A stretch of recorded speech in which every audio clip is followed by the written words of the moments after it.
Hi, good afternoon mga ka-HR. A beautiful, very beautiful afternoon na naman mga ka-HR. Talaga namang full of energy tayo dahil full blast ang HR Calabarzon Board of Directors this as requested ng ating mga ka-HR dahil ang topic natin ngayon ay salary structuring. So lahat ng request ng ating mga participant o member ng HR Calabarzon ay tinupad natin this 2021. But please don't forget to subscribe with HR Calabarzon page and join the HR Calabarzon official group po. Dahil for next year, mas marami po tayong aabangan. So ma'am, can you please share the screen? Para po makapag-start na yan. And we po ang ating always, maaga po tayo ngayon because of the schedule of our speaker. So Zoom room meeting is available or open 15 minutes early. We are requesting everyone to please video on and audio mute. Lahat po ng katanungan, please place in the chat box. At sa po sa naka-Facebook Live sa ating comment section. We are requesting your full attention and cooperation. Lalo na po ngayon, dahil na pag-aralan o gawin ang salary structuring ng bawat isang company. Ating webinar po ay free. Libre po ito sa lahat. Ang tangi lang po, kung gusto natin ng e-certificate, you need to pay minimal fee of 50 pesos per webinar per attendee. Hindi po kami nag-entertain ng e-certificate request via email or FB messenger. Please don't forget to fill out attendance and feedback form na posted sa FB Live and comment section. Ma'am. Next please.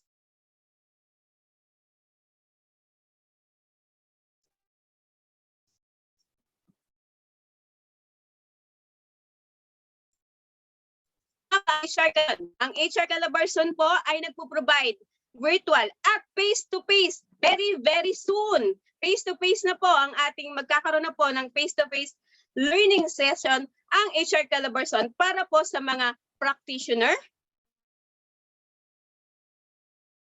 and to that, medyo mga maliliit na and but wait, ating mga ka-HR sa Norton, Visayas, and Mindanao, maging ang ating mga ka-HR sa NCR dahil lumalawak na ang ating Ma'am Jorina, please the honor of informing our participant kung paano nga ba tayo makakapag-avail ng Teddy, good afternoon. Maraming salamat sa introduction. And of course po, ang kailangan po natin gawin, next po, ayan po, for participants who will get our e-certificates, number one, HR Calabarzon Group cannot get the presentation materials of each webinar will be shared or will be the same will be sent to you 7 working days after the workshop, not included ang Saturday, Sunday, and ang holiday. And of course, after ng validation ng minimal fee of 50 pesos per webinar through GCash and Google Forms attendance. The form will close on December 2, 2021 at 4 o'clock p.m. Habang nagkakaroon po tayo ng Zoom meeting, isasend po namin ang Google Forms attendance via chat box at saka po sa aming Facebook Live. Please also ensure that the Google form is complete and accurate with the following important information such as your full name, for the name, initial, and last name only. Email address, and always please make sure to validate and check your email address if it's correct kasi doon po namin ipapadala ang inyong e-certificate. And of course, tama po ang ating proof of payment. Please also note that links are available through the comment section of FB Live and Zoom chat box. Payment will be until December 1, 2021. We are not accepting also e-certificate requests via email or messenger for auditing purposes. Ngayon, bakit nga ba natin kailangan magbayad ng minimal fee na 50 pesos? The minimal fee is to sustain our expenses for our monthly subscription for the Zoom postpaid account para mas makapag-provide pa kami ng marami pang free HR e-knowledge webinars every week sa inyo. And of course, i-show lang po natin yung next slide kung saan nyo po makikita ang aming GCash number. I-ready nyo lang po i-screenshot ang inyong phone. Ayan po. Please take note lang po ng number na to for GCash payment, 0919-009-6339. And of course, siyempre, Ma'am Zurina, ang ating isa sa majors of sponsor, PHR. They are inviting everyone na mga ka-HR to join the online learning certification Assembly 25 this January 7 to 8. So please check with their website www.cphr.ph.com. Next slide, please. Ayan po. Ang CPHR po is a global certification for HR leaders and people managers represented by 36,000 members in the HR practice across the globe. Muli po ang kanila pong website ay www.cphrph.com. Please join their online learning certification. At lahat po ng HR natin will get 10% off.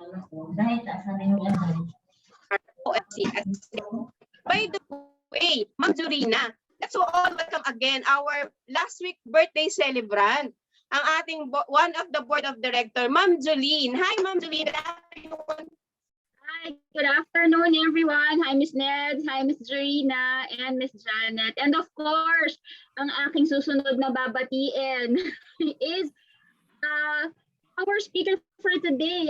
I have the pleasure of introducing someone who has received the 2019 Asia's Most Talented HR Leaders Award from the HR Congress in Singapore. And he also is the 2020 Top 500 Global HR Leaders in Mumbai, India. So he received that as well. He's a certified human resources professional by IFPM. He's a certified management consultant and is the founder of ASEAN HR Leader Circle Philippines. He's an officer of the Lean Management Alliances of the Philippines and also a former director of development para sa Philippines HR Group. He has 20 years of experience in organizational development, executive management, and it all stemmed from his extensive leadership roles with several multinational companies. He's an agile HR, and his advocacy is to elevate the HR profession as an HR business partner and to make it a key role in the organization by introducing more critical soft skills to fellow HR practitioners. Itong mga HR skills na to, he'd like to focus on cross-function development, strategic leadership, alignment, business acumen and strategy correlations, workforce data analysis, competency, optimization, planning, and risk-based approach in HR projects.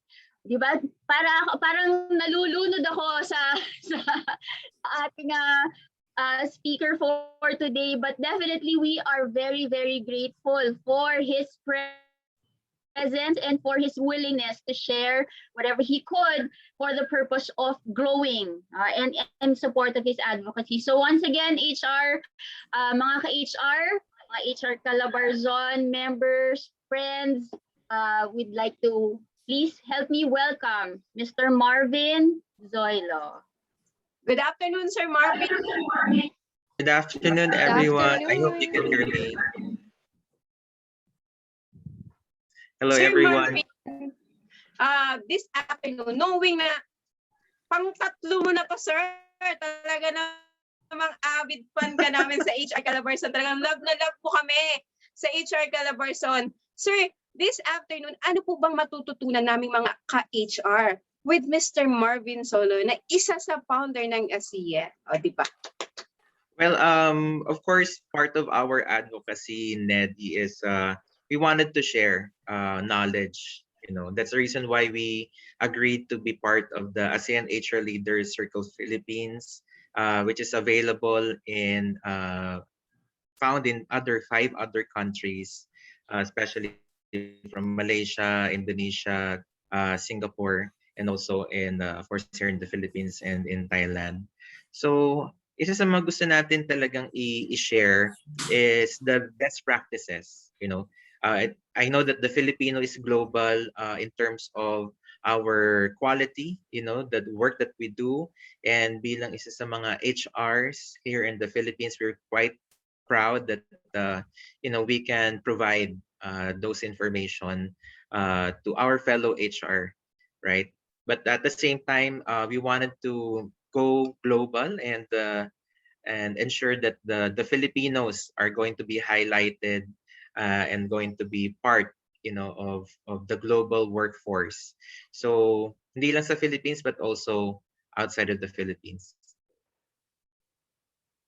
Ayan, wag na nating patagalin. Ma'am Julina, Ma'am Julene, Ma'am Janet, please, Sir Marvin, do the honor of letting us know how ba ang kagandahan ng itong salary structure na ituturo nyo sa amin this afternoon. Sige. Let me share my screen so that we can read what we have prepared for today. Ayan. Let me just pull up my PowerPoint.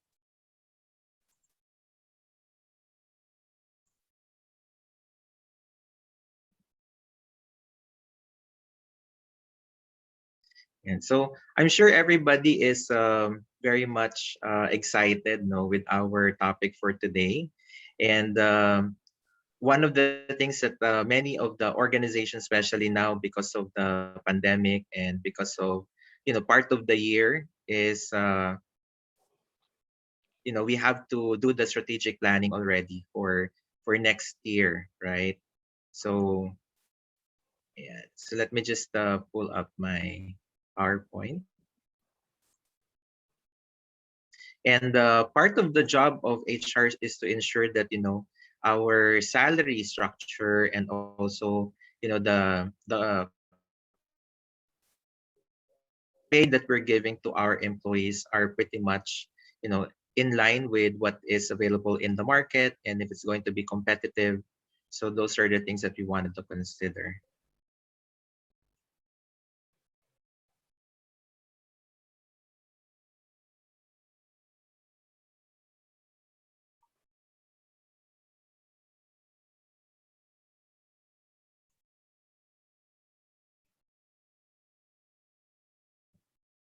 Apologies for some technical difficulty. I'm sure those who are tuning in to this webinar again, I would like to thank HR Calabarzon for continuously inviting me. And if our audience would have questions, relating to salary structuring, definitely we will be able to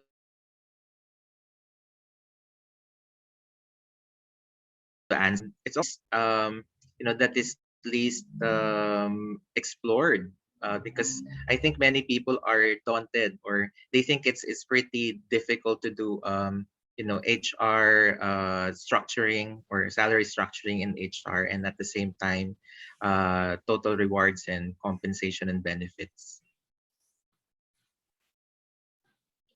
Marvin, habang hinihintay namin, while we're waiting for you to overcome this technical difficulty, unless it's okay, are you ready na po ba? Kasi we can see your screen and I'm wondering if you're okay. It's still reading. Okay, kung hindi pa po, perhaps this is a way for us to start inviting our participants. Kasi po, syempre, you came here because the topic is about salary structure. Then perhaps you already have questions in mind even before you hear the whole presentation of Sir Marvin. Then perhaps you could already put it in the chat, not right? Type it in the chat. Baka meron na kayong mga paunang tanong. Kasi when we gave out the invitations, when we sent out the invitations that the topic for today is about salary structure, then perhaps you already have uh, uh, an idea of, okay, I think I will ask this. Is it really that hard to structure salary? Ano po ba mga concerns ninyo regarding salary? What is it that you'd like to learn perhaps? Or ano po ba yung medyo napupuyat na kayo kaiisip tungkol sa salary structure? Then perhaps you could already type it in the chat. So in terms of salary structure, thank you very much. Now Miss Janet is here. No? So perhaps let us invite Miss Janet, our participants. Because for me, I'm wondering really if what is it about salary structure makes it, sabi nga ni Sir Marvin, it's the least, no? It's the least and the naman most ang difficult pinag-iisipan. part. Yeah. And I think especially it's the now, most Sir Marvin, difficult part. the extra challenge at this point is in the middle of the pandemic, how do you request for salary increase? How do you align with your HR and with your department? How much should be or are supposed to be given to each department? So I think napakagandang topic nito ngayon, Miss Jeline, kasi excited ako actually to hear from Sir Marvin particularly as to how do you open up, discussion about salary restructuring. Yeah, definitely. And since you mentioned, Miss Janet, that so Marvin, just let us know if you're ready, sir, huh? Yes. Apparently my my laptop is not, is experiencing also the same difficulty that a lot of HRs are experiencing when they are talking about salary structure. Di ba? Presentation pa lang, medyo nagbibigay na ng challenge. Ano pa kaya kung talagang gagawin na nila, di ba? Okay, I think we're here on the first slide. Okay. Yep. Ready? Okay, so I guess it's about time we again welcome Mr. Marvin Zoilo and let us be enriched from the wisdom of the years, the 20 years of experience that he has. Thank you. And so I just want to mention again, I would like to apologize for the technical difficulty. And that's what's happened when we are live, and especially now we are in the pandemic and we're doing online webinars like this. But again, I would like to thank HR Calabarzon for continuously asking me to share our knowledge, and I'm quite privileged, to be part of this group as well, to impart our knowledge. So basically, as what we also highlight in the ASEAN HR Leader Circle is to share information. And most of the time, like we mentioned in the topics that we have covered in the past, I always watch HR Calabarzon. There's a lot of facets in HR that is quite daunting and it's intimidating to some extent. And this is one of the things that is very intimidating. I myself, it took some years before I was able to understand how salary structuring, and even how do we understand the implementation of salaries in the workplace. And many people does not want to touch, does not want even to tackle it because it's really difficult. But once you understand the purpose of it, and even from a human standpoint, definitely you'll enjoy trying to understand it and try to have fun with it. And until now, I'm still studying it, and I'm trying to learn more about about salary structure. So most of the time when we talk about salary structuring, I want to go directly to our topic because it's quite vague and it's quite broad, and also it's quite, again, monstrous. So there's a lot of things that can be covered. But what we want to achieve in this next hour would be is, have that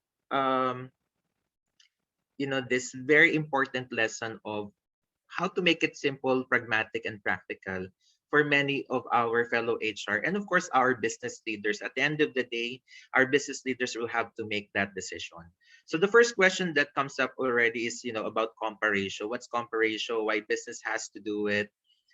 So basically, the industry saying that you need to offer competitive salaries, right, for attraction. There's always this war for talent, and at the same time, performance of employees are needed to be rewarded, right? or else our fellow employees will definitely think of moving. They need to find what will suit their priorities in life, and also at the same time catch and capture what they wanted to do with their careers, right?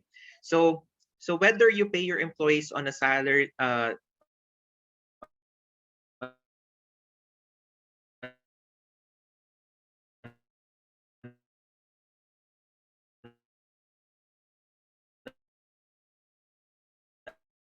salary basis, or monthly basis, hourly basis, they are a total rewards practitioners, because we wanted to see how does your salary that you give to your employee going to be competitive enough, right? So the compensation ratio is something that will be, you can pin it against or compare it to the market value. So that's one of the things that we wanted to focus on, which is the compa ratio alone.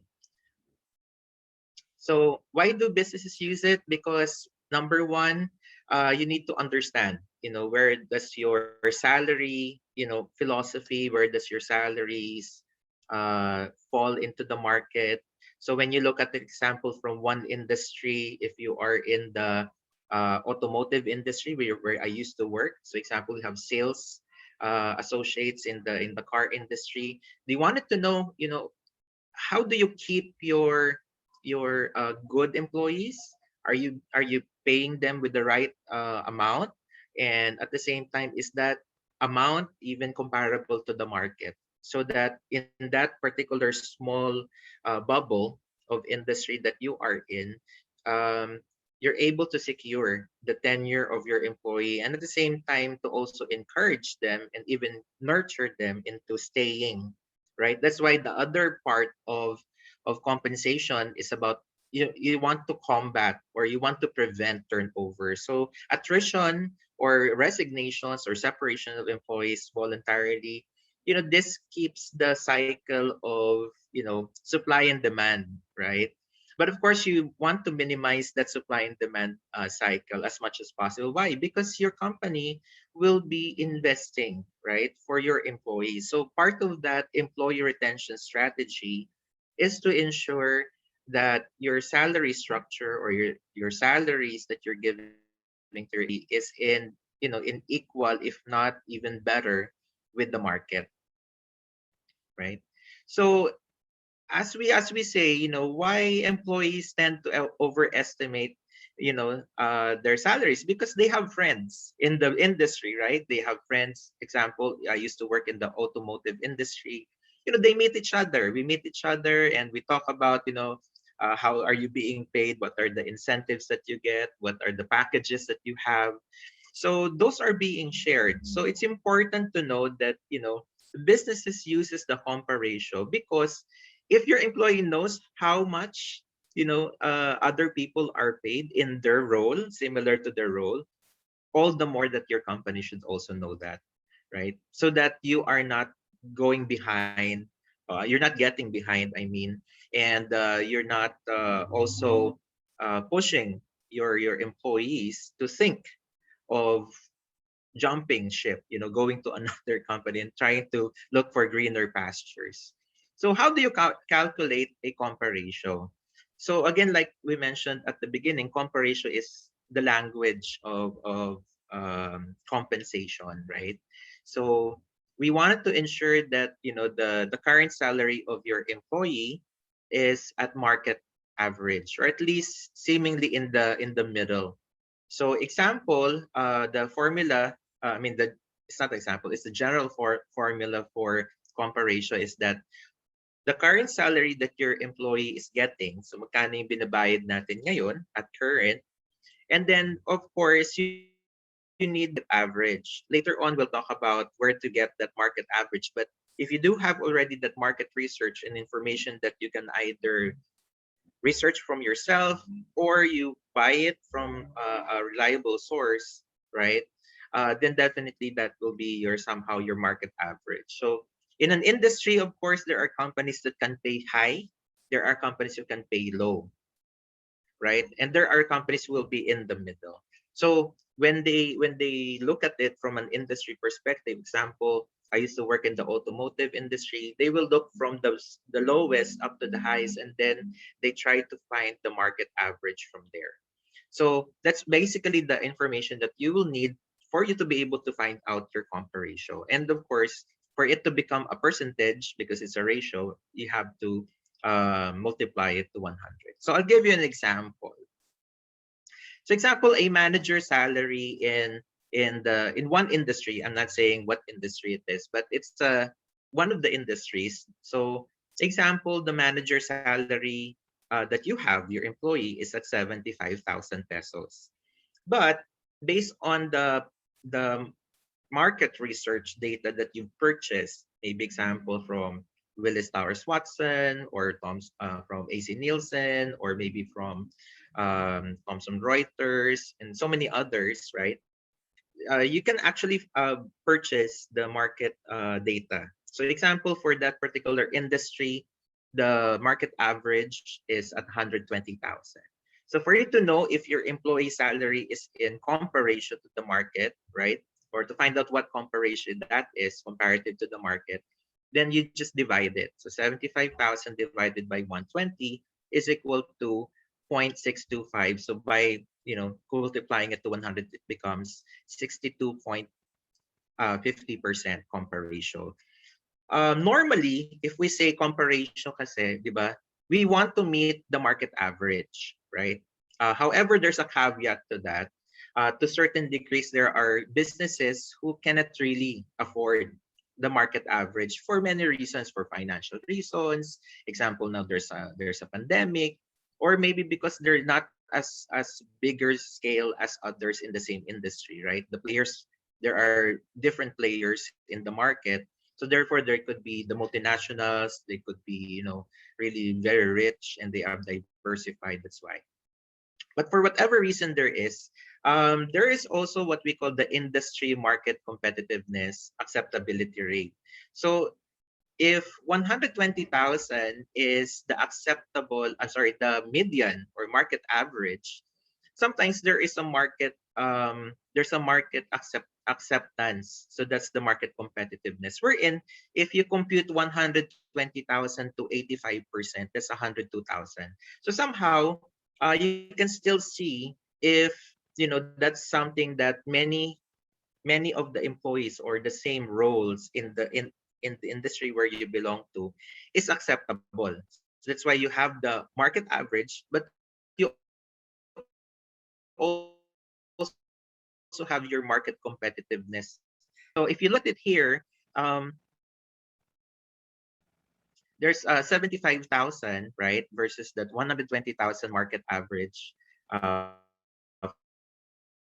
for that position. So your market competitiveness is 102,000 pesos.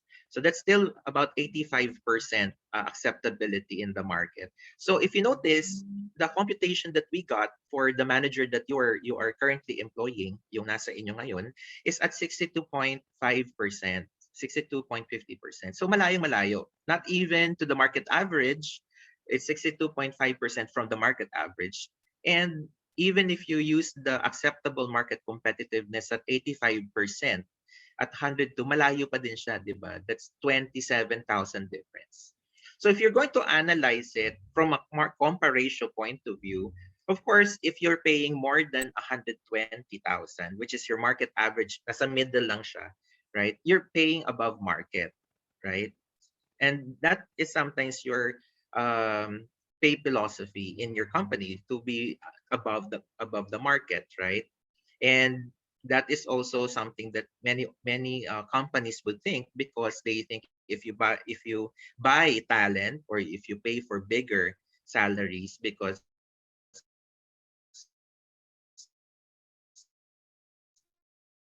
you believe that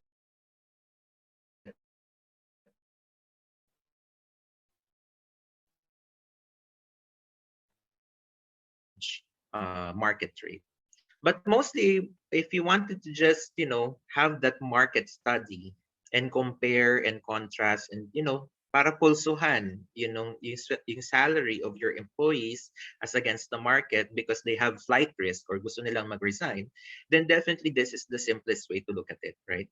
So 100% of the market average is what is you want to achieve or want to meet, right? Because if example in this particular computation that we did for the manager, although mataas ang sweldo niya, 75,000, right? Pero pag tinignan mo siya sa market, mababa pala siya. It's 62% only as against to the market average. So definitely you're paying below market. So what does it mean? It means that the risk that you will have in terms of attrition or pag-resign or pag-alis ng employee becomes so much higher. So that's why you need to ensure that, yes, you're willing to pay for this much, or this is the only capability that you can pay at this time. Then of course there will always be that hurdle and challenge that they will leave. So of course you wanted to also look at types of compa ratio. There is an individual compa ratio. There's also a group compa ratio. For individual, of course, you wanted to see kasi 'di ba iba-iba naman yung experience of employees. So example, ako I've been quite a long time in HR, but you also have another a candidate who is shorter in terms of experience. So that's why you wanted to compare, how does my salary rate as against to another. So the individual compa ratio, example, if I am that manager at 75,000, how does my salary as an HR manager, compare to another HR manager in the same industry? Of course, there's a big difference in terms of reference points, in terms of ranges, because example, the automotive industry could be different in terms of a manager from another industry. So example sa airline industry, right? Yung 75,000 is not just 65% or 62.5%, but it could be even lower. It could be 50%. But the 75,000 that we talked about earlier can be also 100% in another industry, maybe in the manufacturing, or maybe in the education, or maybe in other industries that will be relatively lower in terms of the market data that we have. So it's always good to look at your data from a market study. So when you look at your individual compa ratio, you can see that it is a per position, and the pay range against that will be dependent on your policy that you have. Whether it's higher or lower, it will be fully dependent on your philosophy, pay philosophy. There's also what we call the group compa ratios. Example, example, we are in HR, right? So the function or the department or the job families, right? You can look at HR group. You can also look at the ranking. Example, all of the rank and files, all of the supervisors, all of the managers. So you want to see if there's an internal equity to that.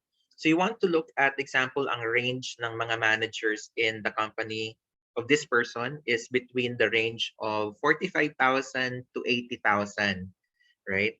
So if you look at it, the group compa ratio, you'll have to find out what is the average for that. So if you look at 45 to 80, most of the time, you'll be able to yield with 55,000 as the minimum, or the median. I mean, medium internal equity for managers, right? Because you have a band of existing or current salaries, right?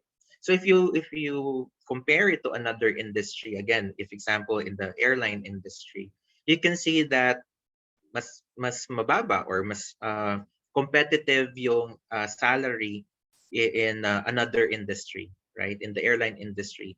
And what's really important with that is when you actually compute it and compare it, it's important to play in the overall pay management process because, example, mga positions, that's why function, department, occupation, job, family are critical because there are functions or there are positions and roles that are cut across different industry. Example, HR. Kahit saan ka naman tumingin ng mga companies, may HR, merong accounting, merong procurement, right? Those positions are available in many organizations, in many types of organizations. So that's why the compa ratio, you would say, is that really dependent on your pay philosophy and your ability of your company to pay. So it's a good exercise for any organization to also look at the group compa ratio. So you can see saan ba gagalaw yung mga salaries ng mga tao at this point, right?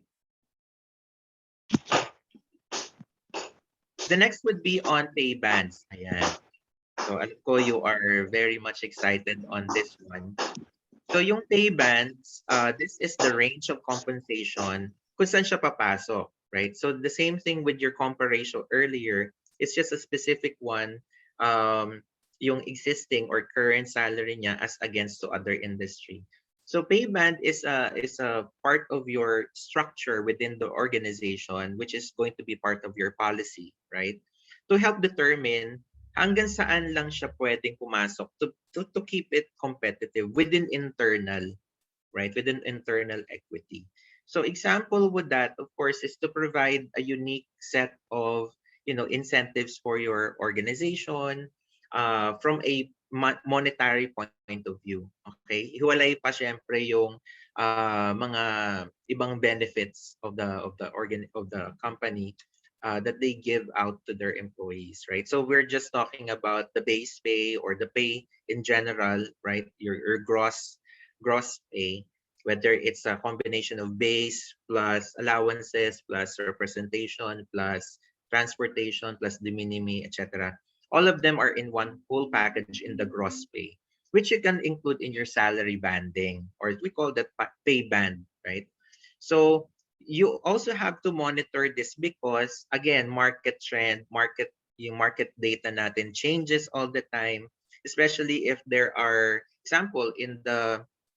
uh, example in the retail or in the banking industry, those are pretty volatile in terms of what kind of salary we can give, or sometimes it gets regulated as well, right? So those are very important in terms of dealing with the changes.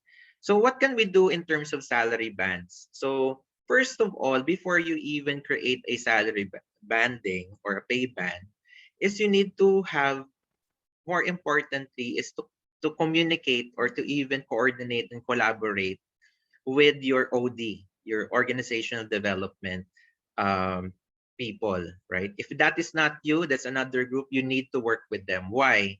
Because they're the ones who also will be helping out in creating job descriptions or job profiles or job summaries, right? Your OD will be able to look at it from an organizational chart. What are available jobs and what do they do?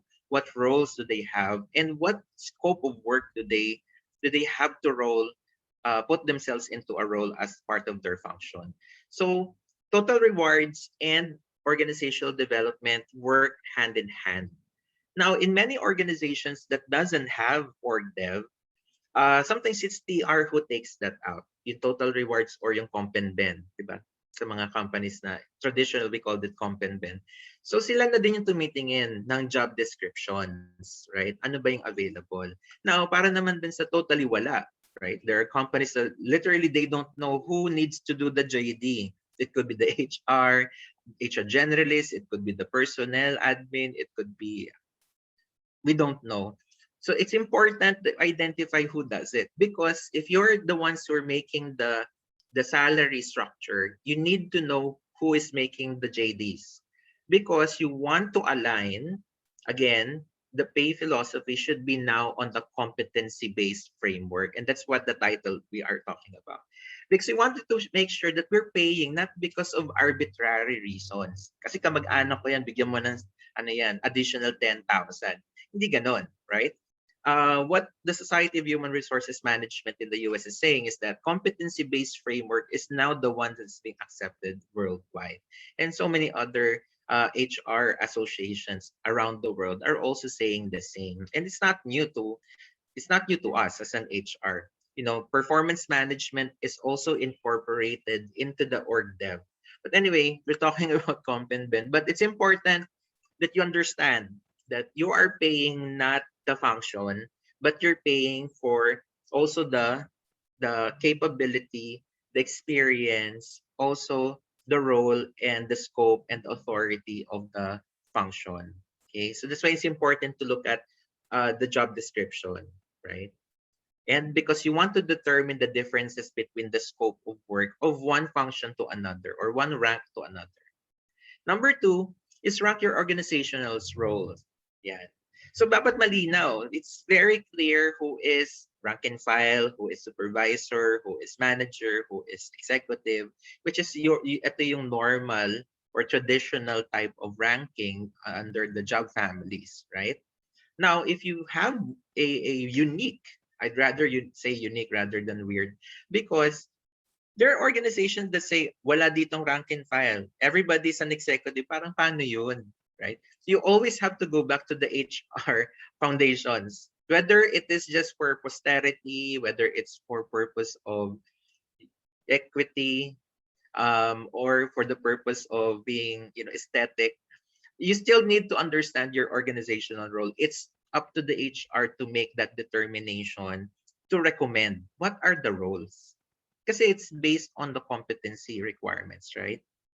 So it's important you have that as a matrix as well. The third would be important is the market study, the research that you'll get.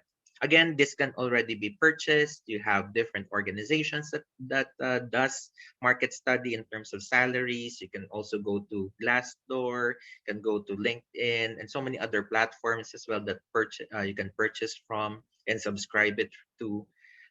So it's important because you don't know what the market is. Remember, there are millions of organizations around the world. There's also hundreds of thousands of businesses in the Philippines alone, in many different, demographics and also sections in the society. So you can't definitely know which one is right, and if you are even in the, higher percentage of ratio of businesses that you need to know in your own industry alone. So research, market data is very important. The fourth one is when you're creating a salary band, you need to create pay grades. And I'll show you later in some of the in other slides which I can share. The pay grades is very important because that will be a very distinct determination so that a manager salary is not the same as a supervisor salary. The same thing that a rank and file salary is different from a supervisor salary. And it's not because of favoritism, it's not because of that. It's because you wanted to, again, the job description is related, to the pay, right?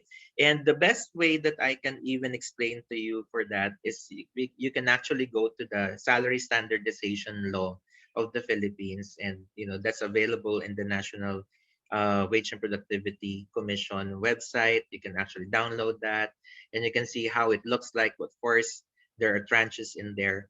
But if you want to just make it very simple salary band, just understand your roles in the organization and what kind of salaries available in the market.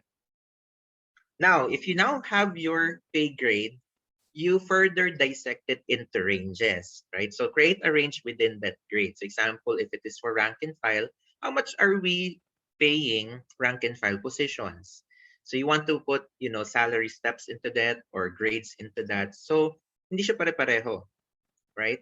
The one that with tenure, example, 10 years na siya sa company, but that person is still a rank and file, hindi naman siya magiging pareho ng salary ng kaka-hire pa lang na isang kag-graduate pa lang from college. So that's the reason why you need also pay grades. Last but not the least is to monitor and update. Because again, there are some companies with pay philosophy that, creates salary increases or merit increases based on or equity increases even based on inflation. Because totoo naman, di ba, in the Philippines and around the world, inflation is, crazy. Just like last year, di ba? Suddenly the inflation rate really skyrocketed. So definitely the prices of commodities and a lot of the things that we use on a daily basis, the basic stuff that we have, definitely becomes more expensive. So kung ang salary pa rin is like in the 1999, right, which is ang salary noon 200 pesos ang minimum wage, baka wala nang mabili, especially if you're NCR. Ano na lang ba mabibili mo sa 200 pesos? So ano na siya, hindi na siya tama. So now the market sorry, the national wage um minimum for NCR of course become at 500, diba? 37 if I'm correct. So because it also goes with our inflation, diba? Wala nang mabibili kapag 200 pesos. Kawawa naman yung family. So the daily rate has also increased. So that's what you're going to monitor. Is your salary competitive based on inflation, based on, socioeconomic requirement, and of course the market itself. I'm sure you have a lot of questions, so please feel free to chat it on the chat box, and then we'll go back to that again later on. With the help, of course, Miss Julene and Neddy and the other beautiful ladies. So why use salary band? So now we're going to the salary band itself. So why the pay band in the first place? The pay band, whether it's going to be sophisticated or the simplistic one, whether you choose either of the two depending on the maturity level of your organization, and of course the culture and the pay philosophy of your organization. And most of the time, the third most important one is the capability, financial capability. But the salary bands, whether it's going to be simple or not, or sophisticated, like I mentioned, the advantage of having a salary band is for consistency, fairness, and flexibility within the organization. So imagine you have a group of people who needs to be paid, and the pay will not be constantly just stick in one area. So example, you were hired 10 years ago for 15,000 pesos. After 10 years, 15,000 pesos pa din ang salaries. Di ba hindi? Because that will be unfair.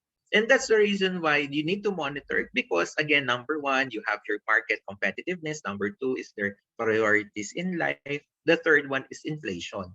So hindi na siya helpful. And at the same time, the salary band will also help you understand na pag meron kang bagong hire, you also compare it with an internal equity in terms of experience level, in terms of their skill sets, etc. So mapapaliwanag mo in a scientific manner and also from an automated manner, so that you can see if you are able to have a established, cost efficient pay grades in your organization. That will be helpful to explain to your employees later on.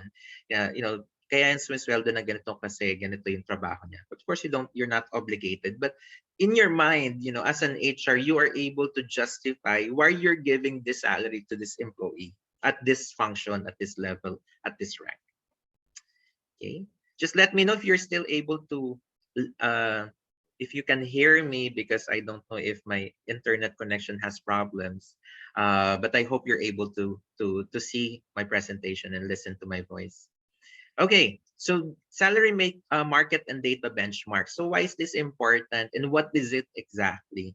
So when you're buying market data or market research information, especially for salary information, you can purchase it from a function, from a industry perspective. You can also use it from a department perspective. Depende kung ano yung available to sa vendor. But they can sell it to you in bulk, meaning the full set, or you can purchase only specific areas. Those the flexibility now. But what you wanted to do, whether kung ano man yung purpose mo for buying that data, or for you alone, if you wanted to do yourself, so mag-census, right? Talo pa yung PSA. You can also do that. Why not? If you have the ability and you have the capability and the resources, then do it, right? These are the 6 important information that is key for your salary benchmarking, and also for your salary creation of your salary banding. Number 1, definitely physical location, especially in the Philippines. Why? Because we have a minimum wage per region. Okay, now maybe it's not very important because there are now companies which adapt just the NCR region for their whole operations around the Philippines. Doesn't matter kahit saan ka pa located. However, but now, the reality is we do have wage boards per region. So there's many wage boards that creates this minimum wage requirement for each of the region. So until now, region 1 is still the lowest. And of course, some other provincial areas like in region 6 or region 4 dash B, things like that. Mga agricultural areas, their salary minimum wage is still in the lower end. But still, this is very important, especially if you're in the Philippines practicing salary banding. This is a basic information that you need to know, right? Regardless whether you're not using minimum wage or not. Okay, number 2, definitely an understanding also of OD. Diba? Bakit ganon? Compenben lang ako. Bakit may OD? Because you need to know how to interpret the job from a job description or a job profile. Because you have to also understand, okay, itong job title to, what does it mean? Because many organization, example, in the market, they change, the permutation of the title manager. Diba? There are even example, I remember I have an organization I encountered, Chief Happiness Officer. Ano yun? Di ba pag narinig mo yung chief, most likely isip mo yung CEO, so COO, CFO, CHRO, di ba? Lahat ng mga yan, di ba? So pag nilagyan mo ng Chief Happiness Officer, executive ba siya? Di ba? So maloloka ka na ngayon. You don't understand now what job title means. But if you understand the basic, in terms of OD, how do you create job descriptions or job profiles, right? Hindi ka niya maloloko. Right? Especially if an applicant will give you, I'm the chief happiness of, yung pala, engagement officer pala siya, 'di ba? It's a specialist role, or it could be even a supervisor role, right? So madali mo siyang malaman kung ano ba yung job na yun, what does it mean, and it's related to the third line item ng Chief Happiness Officer. Ito po kami gumagawa ng mga party. We have the Zoom Zoom exercises, 'di ba? We also do a learning. We also do yung mga paraffol, ganyan, pa-concert, yeah. Mga Christmas party online. Okay. So, ano pala siya sa category ng engagement officer ng HR. So now you're able now to pin it or compare to other HR roles with the same, job duties, right? So that's very important if you're in the salary or in the competent. The fourth one is your company in your industry. Again, there will be players in your industry. So example, in the airline industry, may mga super malalaking companies like your Virgin Airlines, you have your Lufthansa, you have your, there's so many airlines available now in the Philippines that also hire Filipinos. Pero we also have, local. We have Philippine Airlines, we have Cebu Pacific, we have, so many others that is locally lang. So you have to understand what kind of companies you need to pin it against to. That will be available on in your market data analysis, right? Gusto mo bang tapatan yung international o gusto mo lang dito lang sa Philippines? But you can't do that unless you understand the companies. That is part of your industry player. The fifth and the sixth, goes hand in hand because education requirement is still in any organization, right? Especially in the Philippines, we're heavy on education.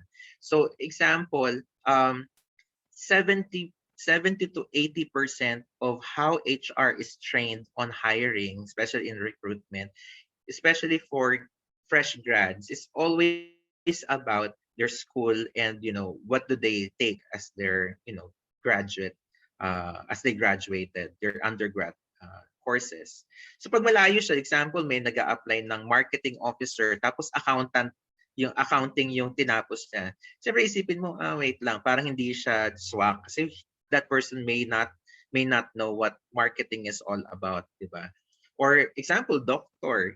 Alangan naman na mag-hire ka ng ang natapos ay engineer tapos doctor, di ba? So parang malayo. So educational requirements is also important, but that somehow like I mentioned, is hand in hand with experience. sometimes not all candidates, di ba, applicants are fresh grad. There are candidates who are already well experienced. So education will no longer be playing a great part unless if it is a specialization courses, right? Your PhD, your MBA, your master's degree, that will now come into play with experience. How long has this person worked in this area, in this particular job, right? Ano yung exposure niya? So these are important in terms of your market data. Ano bang requirement ng isang accountant, right? Pwede bang accounting graduate lang or dapat CPA? So you have all of those coming into play in terms of the market data under education and experience. I hope this information is important, is somehow played an important part in our discussion. Okay. Yeah. So next. So now this we are now sharing the sample of a pay band. So ito is simple lang, no? Simple lang siya. So you only have your normal pay band. Actually, this is your ordinary pay band. You have your minimum, median, and maximum. So saan galing yung minimum, median, and maximum? That is from your market study. You cannot, I would say many HRs who have not been trained formally would say pwedeng arbitrary yan kasi sabi ng may-ari ito yung gusto niyang pay band. There's a danger to that because again, you have the market, and number two, more importantly, is that you have internal equity, right? So paano ma-explain yung reason kung bakit ganito yung yung salary ng ganitong position, right? So example, most of the time you start with your job grades, which is your extreme left side. So your job leveling will be there. So andun yung title, andun yung positions. So you have 3 positions or 3 job levels in the rank and file, which is your job family. So you also have a job grade corresponding for each, right? And of course, you will need a competency guide for each of this, which yun naman yung trabaho ni OD, yung org dev ninyo. If you have an org dev, yun yung trabaho niya to understand and to define, what kind of job duties are required, for example, an associate role, an officer role, and a specialist role. Diba? Kasi bakit mo siya babayaran na mas mahal against doon sa isa, right? Pare-pare naman silang rank and file. So that is part of the OD in terms of career progression, career planning, and even your career mapping. So yan. So magkadugtong yan. Lagi 'di ba pag tinanong magkano sweldo niya. So hindi lang naman tungkol sa pera. That will always be taken from the job profile of that particular rank or minimum, of course, from job grade 1, for simplistic representation of job grades, right? Or the salary banding. The entry level position is the hiring base rate, right? Most of the time, this is where you can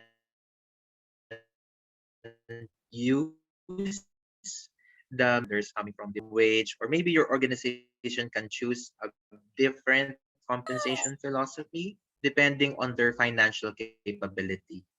But it's safest always to start with with the minimum wage, and then you work that up. So again, aside from the minimum wage, you should use a market study, because if you don't use the minimum wage, then what else can you use? So the market study will say, okay, example, yung sales associate ng mga kotse, nagbebenta sa kotse, right? Ang market range na ngayon, hindi na 12,000, wala nang kumukuha niyan, di ba? So baka ang market range na ngayon, ng minimum is 15,000. So of course, dun mo siya titignan. And ano yung mga maximum? But again, the company can choose a nomination of these amounts depending on their capability, right? The capability. Maring sinasabi ng market data is dapat ang increments is in 10,000s, di ba? So from 12,000, ang next 12,000, ang next is 32,000. Eh yung company mo naman maliit, hindi kaya magbayad ng ganun. So you can see what is in the middle, what is the median requirement or acceptability in the industry. Then you can just play with that. And example, what I used here is the minimum factorial computation is by 3,000. 'Diba? So merong konting differences, pwede kang maglaro doon. So 12,000 tapos yung median is 15,000, then the maximum is 18,000. Pero hindi po ito yung toss coin. Of course, we have to look at it na from a OD perspective, you use the job levels, the job profiling, and the job scope to say, okay, meron tayong aplikante na matagal na sa industry, right? Pero rank and file pa din. Saan ba siya papasok? So that's why now your job leveling will come into play, right? So pag-enter nung isa, pwedeng diretso na siya sa median kasi ito yung competency requirement, na-meet naman niya lahat, pati yung experience and tenure is already there. So pwede mo siyang gawing officer, tapos ang sweldo niya ay median na agad at 21,000, right? Ngayon, anong kinalaman ng salary banding sa internal equity? Siyempre, yung mga dati nang na-hire, na associate sila na-hire, 12,000. Siyempre, biglang may papasok na rank and file din, officer. Di ba pa isipin na bakit siyang taas agad ng sweldo? So that's because you have to play and understand the internal comparison as well. So pwede kayong gumawa ng, of course this is more on OD as well, how to increase your salary based on merit increase philosophy or pay for performance philosophy, which we'll talk about it as well. So yun.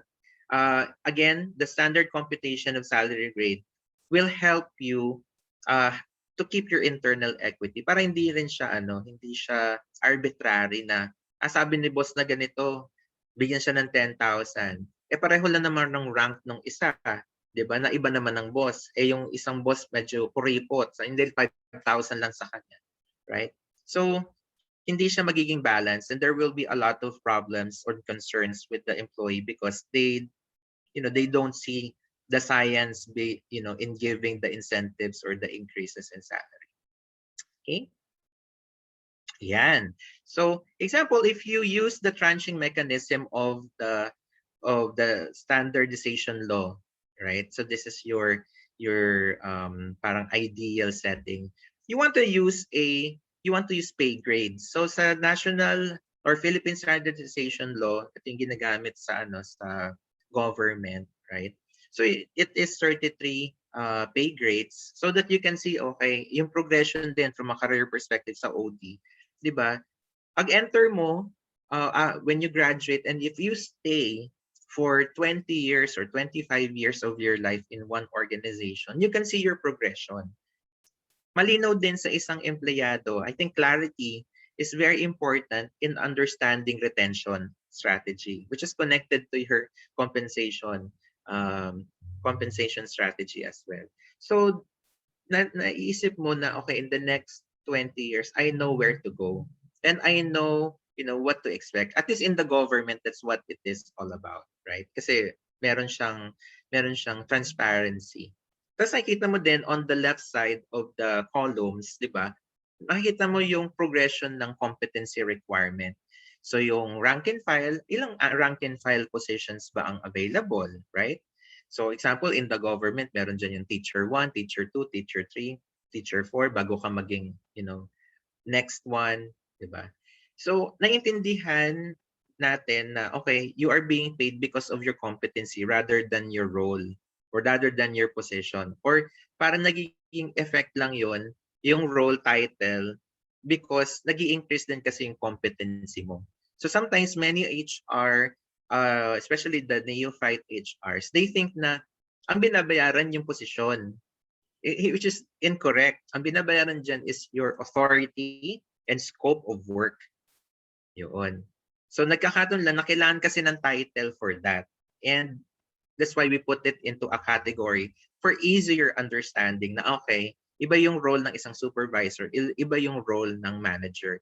Which is if you go back to the labor code, nakasaad naman doon ang difference for a manager versus a supervisor and a rank and file. But anyway, going back to the pay grade, yung complexity makes it easier as to where you put your employee, right? Diba, matagal na siya, engineer, specialist na siya, ganyan. So, kahit na individual contributor siya, wala siyang tao na hinahandle, you can still make them into a supervisor or manager role because you understand the job duty or the scope of work, right? Again, the title has nothing to do with it. in terms of the pay.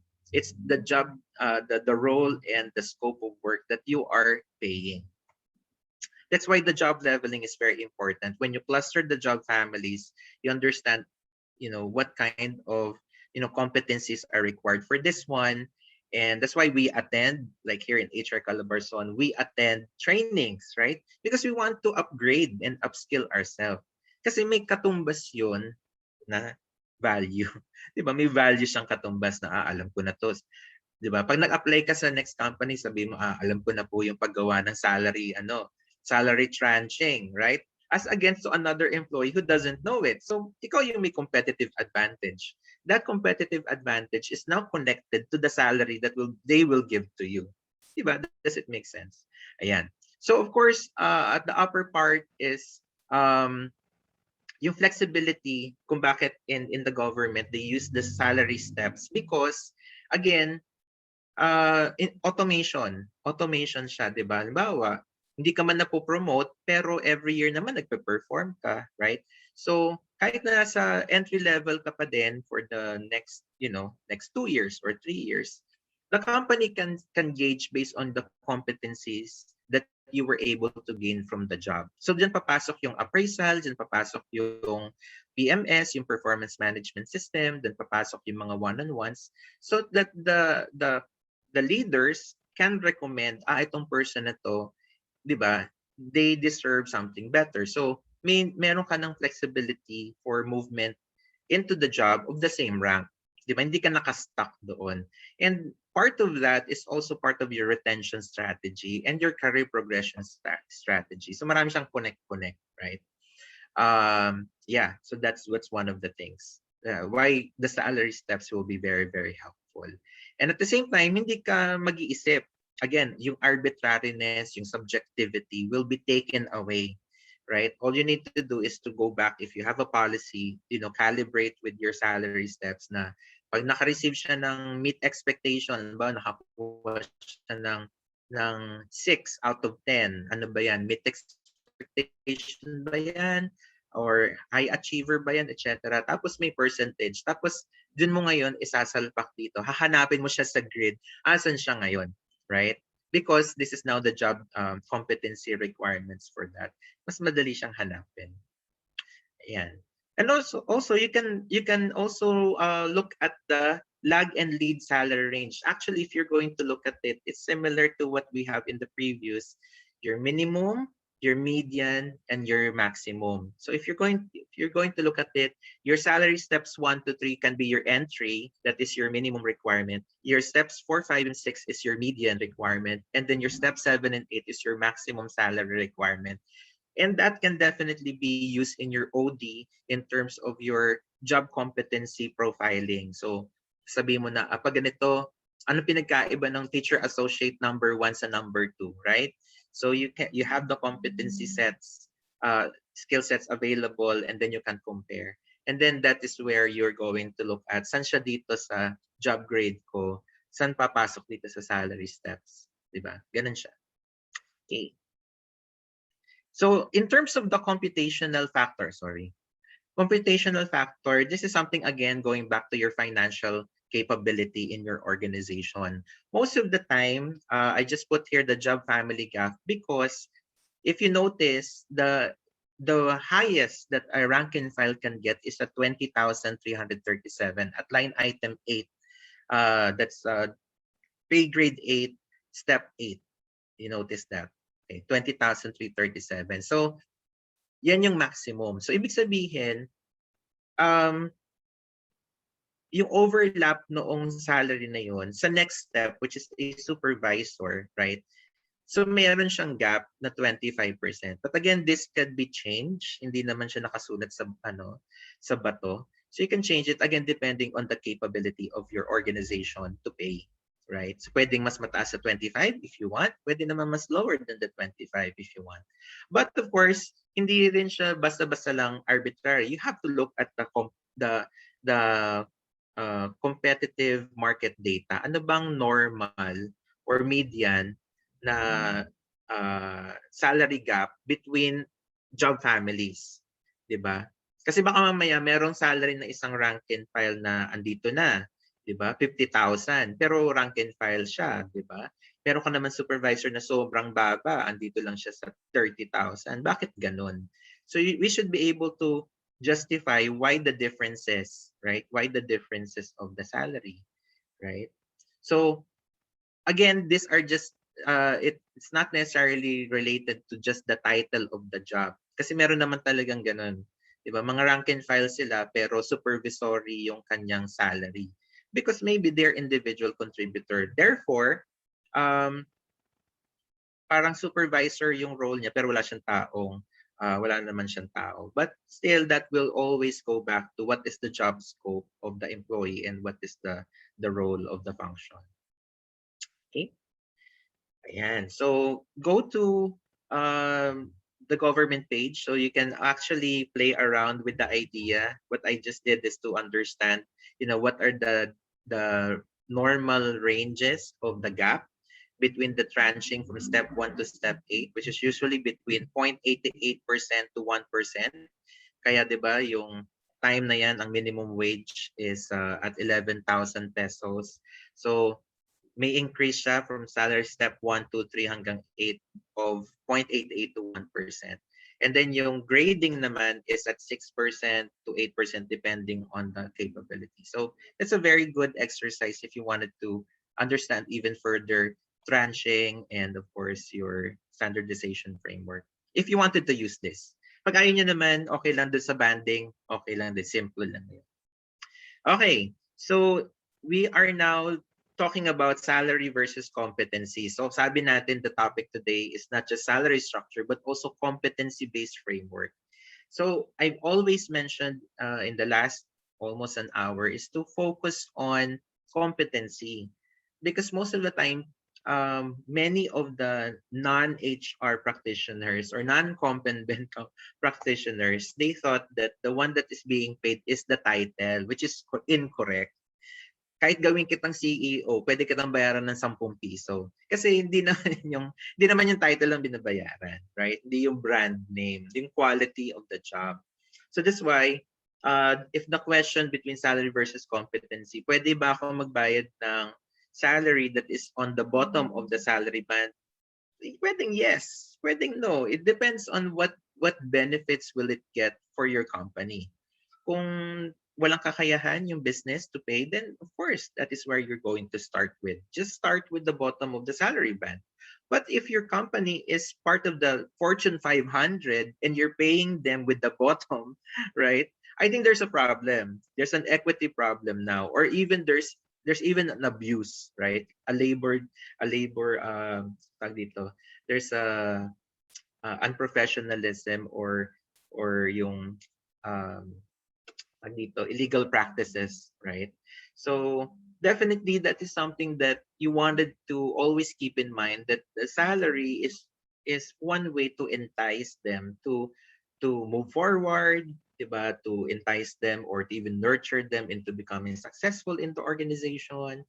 And at the same time, you are there as an organization to help them achieve what they want in life. That's why may career mapping that is incorporated in the salary structuring. So hindi lang siya numbers lang na ganyan. There's a psychology behind it. Right? So, ito yung pinakamalaking question. I'm sure maraming magtatanong, kaya nilagay ko na din. Should you share your salary structure to your employees? Ayan. Actually, that is always been a big question.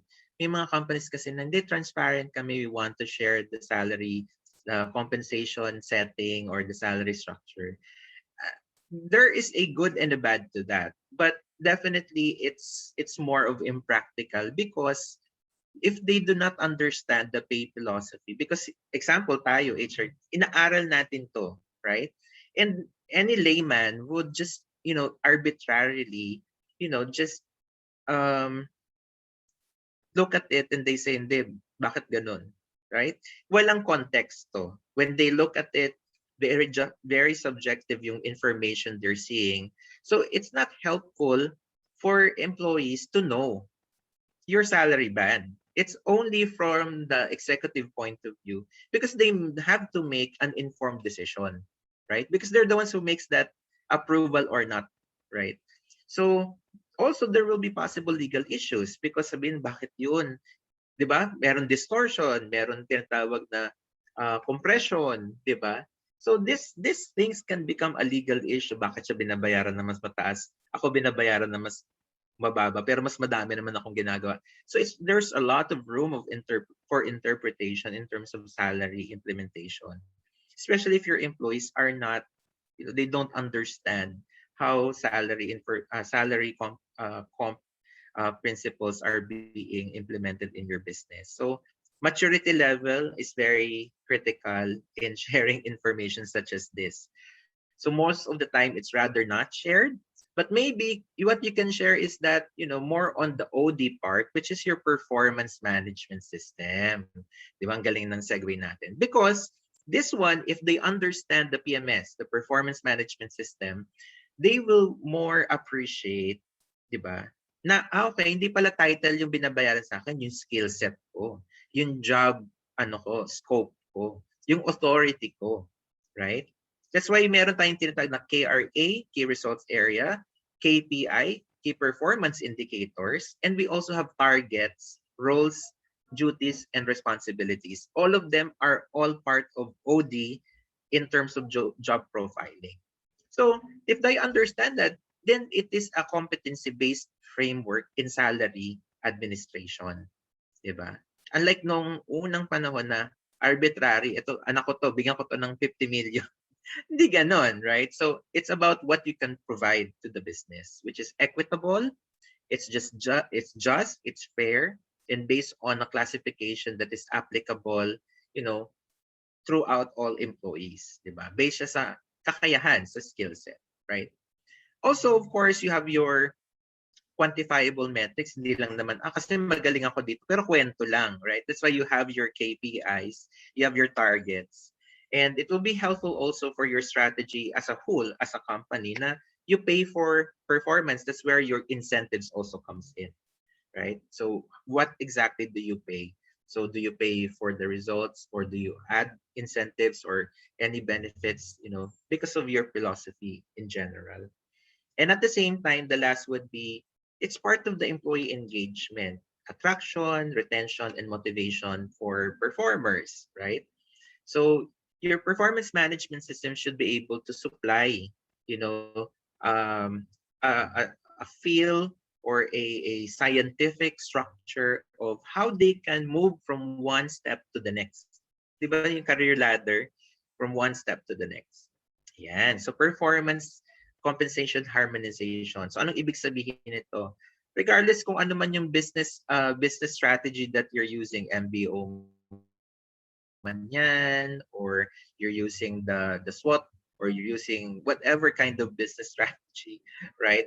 At the end of the day, it's about your performance versus the compensation people are getting, right? So that people does not feel, or employees does not feel, na merong parang favoritism, right? Or merong parang, ito nepotism, ito barka-barkada system, right? So we want to take that away, and at the same time, because there's a system in place, it's a scientific way and more systematic way of looking at, how do we compense, how do we compense? So example, of course, in your selection, hindi lang naman sa hiring ang ang compensation, di ba? Selection of new hires, selection of promotion, people to promote, selection of people to be trained and developed, di ba? There is what we call job expansion. That's part of that, di ba? Not necessarily ipopromote mo siya to a supervisor or manager, but there could be other job duties and job roles that can be incorporated into the current position. So that's why part yan ng compensation philosophy or the compensation administration, right? So example, supervisor ako ngayon pero may mga additional akong mga kailangan gawin. Baka another business unit, or I will be assigned with more people. That's part of the dimensions that you have to look at in terms of your compensation philosophy, and of course your administration per se. And of course, performance management, you want to reward your employee for doing good job. Diba? Kasi madidemotivate naman yung employee. Imagine mo, 5 years na sa'yo yung employee, di ba? And very dedicated, very loyal, laging nandyan pagka kailangan, very dependable, di ba? Iba yung dependable sa laging nandyan lang, okay? Dahil attendance. Some people, they have attendance but they're not there, emotionally and psychologically. So they're just there physically, di ba? So performance management is, again, this is OD, but I think it's relevant to today's conversation because that will be an indication of your career plan and even succession plan. Career plan and succession plan are two different things, right? But if you are able to document, di ba sabi ni Dolly, kailangan lahat nakadokumento. Kasi labanan to ng dokumento. So pag walang dokumento, we cannot say what has happened. So the performance management system, which is the part of OD, is to ensure that they are able to demonstrate the behaviors required to do the job. So makikita mo, madi-differentiate mo yung tamad versus na nagtatrabaho versus dun sa mga iba pa, right? May potential talaga. So for the work itself to become specialized in the work you do, that's called career planning. So kung halimbawa HR ako, 'di ba, as an HR associate, maging officer, maging ganyan, pwede kasing hindi ka naman mapo-promote pero lumalawak yung alam mo in terms of HR. Diba? So that's where your performance management will come in because it's competency building. It's upskilling, right? You want to reward that by providing, the salary steps. So automated siya. Meron 'di bang score? Pwede kang 1 to 10, pwedeng 1 to 100, pwedeng 1 to 5, 'di ba? So as long as you're able to justify the the score with an amount percentage, then that will become part of your performance management system, connected to your compensation and salary structuring. So yun yung career planning. Yung succession planning naman is more on yun na, career ladder, right? What else can you, what kind of positions that the person will go to, right? So from a supervisor to senior supervisor to assistant manager to manager, senior manager, assistant vice president, senior vice president, first vice president, all of this. So part yun ng succession planning because you wanted to ensure na hindi lang siya performance based. You want to also look at competency based. So yeah, potential nga magaling to. Pero hindi pa naman ibig sabihin na magaling lang siya, pasok na siya agad doon sa competency requirement ng next na position. Diba? Hindi ganon. And most of the time, a lot of managers who are not HR, ganon yung tingin nila. I-promote na natin yan kasi kawawa naman, tagal na sa kumpanya. That's the wrong thing to do. That's why you have also your PMS as part of your OD, is to ensure you are providing salary or you're providing a compensation that is equitable to the role and the job duty. Right? So that's part of your succession planning as well. Kasi pag wala pa siya doon, wag mo siya i-promote. Kasi minsan ganun yung reason, di ba? Promote na natin para lang tumaas yung sweldo. That's wrong. That's very, very wrong, right? So yan, so performance management system is pretty important. You have your behavioral system, hindi lang yung skill sets na knowledge, right? You also want to gauge your attitudinal, especially kung leadership roles, right? Ayan. So that's why you have to create your performance rating guides, right? So pwedeng 2 to 5, pwedeng 1 to 10, depende sa inyo.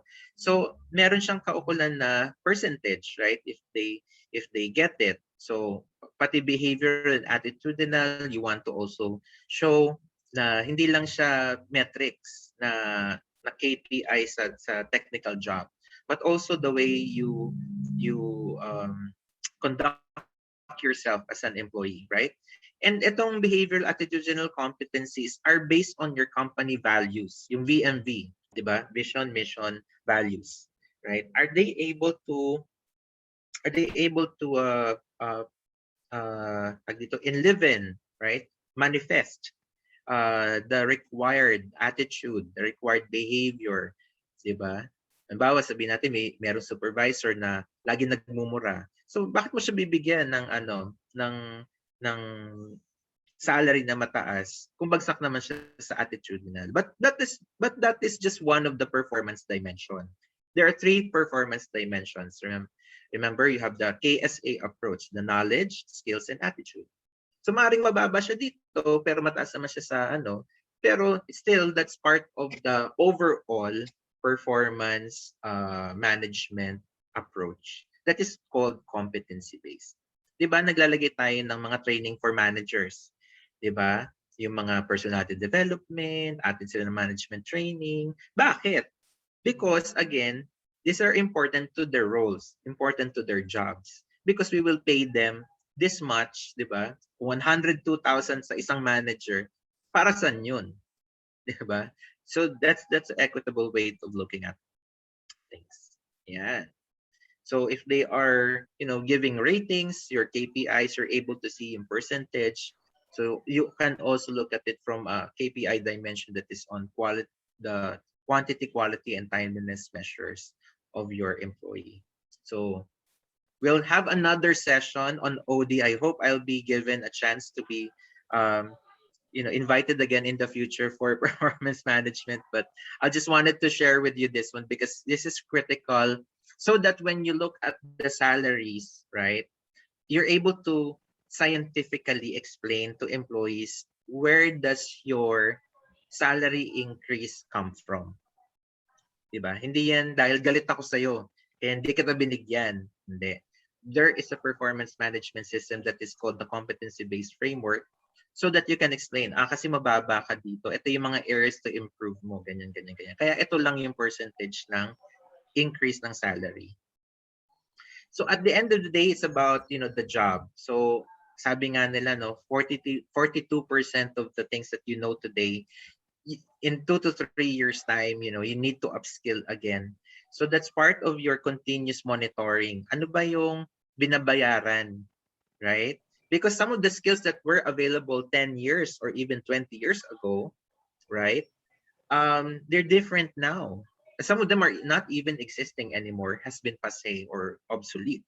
So the skill set currency is part of your compensation philosophy. Kasi nga competency-based nga, di ba? So, example, if you're more digital, di ba, you mas understanding mo yung mga jobs na wala pa ngayon sa market, ang hirap niyang presyohan. What does it, example, yung mga data analytics or data scientists, they are not pretty much available, or if there were any, they're very, very few, very rare, very scarce. 20, 30 years ago, data scientist is almost, unheard of in the HR field, especially in the Philippines. But now, with the advent of technology, and of course, data science is now part of the curriculum in universities, in some universities, there's now a job for it. So, meron na siyang presyo ngayon, right? But 10, 20 years from now, there will be more positions or more roles and job functions that have not yet been identified today. So that's part even of the compensation structuring that we will have to contend with. Diba? Yung mga pasulpot-sulpot na position na ang hirap i-identify, ano ba to? So you look at it from the complexity point of view, from a competency, from a conceptual point of view, sabi nga ni diba, ni Kent Sir, diba, yung tag dito, yung hierarchy ng ng isang position, right? So you always in the middle yung human interaction, conceptual tsaka technical is on the other side. So pag mas madami kang conceptual work, mas mahal ang bayad sa iyo. That's why yung mga digital programmer, yung mga nagko-coding, di ba? Kasi mahirap yan, conceptual yan, hindi versus dun sa mga manual labor, yung mga nagmamap. Of course, we're not saying that they're not important, but labor wise, they're more technical versus dun sa conceptual, mas mahirap talaga siya. Right? So that's why mag-iba yung presyo ng pay for that. So that's one of the things that we need to look forward to capture what's in the market. So sabi nga, technology will reshape the way we think in terms of salary. Diba? So yung mga digital programmer noon sa ngayon are totally different. So the more information you get from technology, the higher your salary is going to get, right? So sabi ni World Economic Forum, ang focus ng salary will be now more on creativity, critical thinking, and co-creation. Kasi nga may mga positions that's not yet available right now, but will be available in the future. So that's why actually the institution of work that we have in terms of salary in the Philippines is 50 years old. So we have to think, how does work, happen now? So example, ngayon, work from home, di ba? So we have to think na hindi lang sa physical na office ang binabayaran. We also have to look at innovation skills, yung quality of the job that they're doing. And that's had been recognized by the World Economic Forum. By 2025, more conceptual jobs will be getting, all of those things. So we need to upskill the Filipinos so that from a global perspective, diba sinasabi nga natin sa SA and HR Leader Circle Philippines is that hindi tayo nasa bubble, hindi lang Philippines. We have been exporting Filipinos for a long time. So how do we make Filipinos competitive? Especially when the ASEAN integration happens. Diba natatandaan yung ASEAN integration 6 years ago or 7 years ago na magme-merge na yung isang economy ng 11 countries, which is the ASEAN, right? So imagine if the work availability is going to be as competitive as that. Kahit sino pwede na, hindi lang Pilipino, pwede ka na mag-hire. Singaporean, Malaysian, Indonesian, Thailand, 'di ba? Vietnamese, etc. So it's all about now the competency. It's not about the nationality, right? So that's part of the rethinking of the institution of work. So that's why upskilling is very important. That's part of your compensation philosophy. And that will be very helpful in ensuring that you get the highest pay that you can get because you're able to upskill yourself. Okay, I guess that's about it. Thank you so much. That's part of my report for the industrialization, which is one of my topics under this one, which is salary structuring, using, of course, the Compa ratio, following the competency-based approach. Thanks, Thank you very everyone. much, Marvin. Thank you very much. We know that you need to be off in a few It's weeks. okay. I can maybe answer a few more questions by Great, 3:30. Maybe I can leave, but I'll be happy to stay for a few more minutes. Oh, perfect. Thank you very much, Sir Marvin. Just to go straight and we honor your time. So there's a question here asking about, is the market competitiveness you mentioned set at 85%? Is that it? I mean, is that the average? Still the market average will still be the market data that will be stated. No, so example, if you're in one industry, example in the agriculture industry, which is pretty low, right? But there is an acceptable industry rate, right? So if your organization cannot pay the market median, then there's still that small gap that will say, okay, dito pwede pa din ako. Like the one that we've seen earlier, 'di ba? Na 75,000 yung sweldo ng manager, ang market is 120,000. Pero hindi kaya ng company kasi for obvious reason, ang laki ng difference, 62% lang siya. But the market says na, ano sinasabi ng market data? Marami na nandito. 'Di ba? Yung between ng market median versus yung salary mo, maraming nandito sa gitna. So that is your acceptable market, that's your market competitiveness acceptability rate, which is most of the time 85 to 90% of the. Okay, so it's normally 85 to 90%. Yes. Kasi baka habulin mo, 'di ba, sabi ng company, 'di ba? Kailangan nasa market median tayo kasi ito na yung company philosophy natin. Pero pagtingin natin ang layo, ang laki ng diff. So lugi ka na. 52 million pa lang kailangan mo, wala na. Lugi ka na by the time. So that's why you also need to know what is the acceptable rate in the market, in your industry, para meron siyang increment. O dito muna tayo bago tayo pumunta sa median. Yeah.